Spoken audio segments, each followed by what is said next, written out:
Reporter Moses Newson was a passenger on the Greyhound bus attacked near Anniston, Alabama, covering the Freedom Rides for the Afro-American newspapers. Someone threw a firebomb into one of the windows that they had broken. It just happened to land in the seat behind me. And it wasn't long before the bus was full of smoke and we were getting the flames a bit. Simeon Booker was on the Trailways bus reporting for Ebony and Jet magazine. It pulled into the terminal at Birmingham to find a mob. They beat the Freedom Riders and the press in the terminal.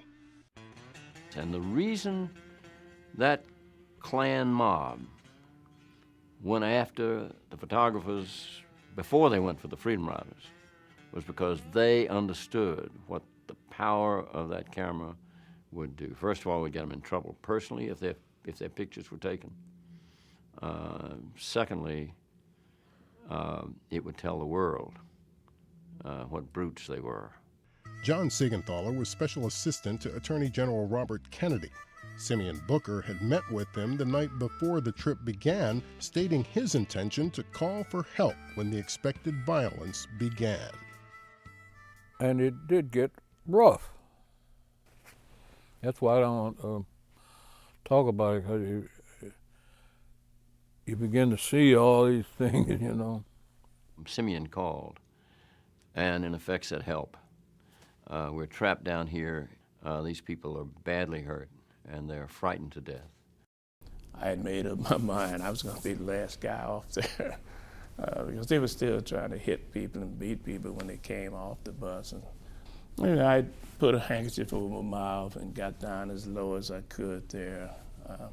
Got a few spark burns. The two journalists, Booker and Newson, reported the events, painting their pictures with words. I guess one thing was that I had a lot of stuff from being on the bus that other reporters couldn't have got. They could talk to people later, but they wouldn't have had the first-hand story that I got by being there. Most thought the Freedom Rides were over, but John Lewis, leader of the Student Nonviolent Coordinating Committee, had a defiant response. We did organize another group, and 10 of us, 3 women, 7 men, 2 whites, 8 blacks, left the city of Nashville on May 17, 1961 at 6:30 a.m. in the morning. The students confronted Jim Crow segregation in a struggle the press could not ignore. Theirs is the next chapter in the story of the Freedom Rides.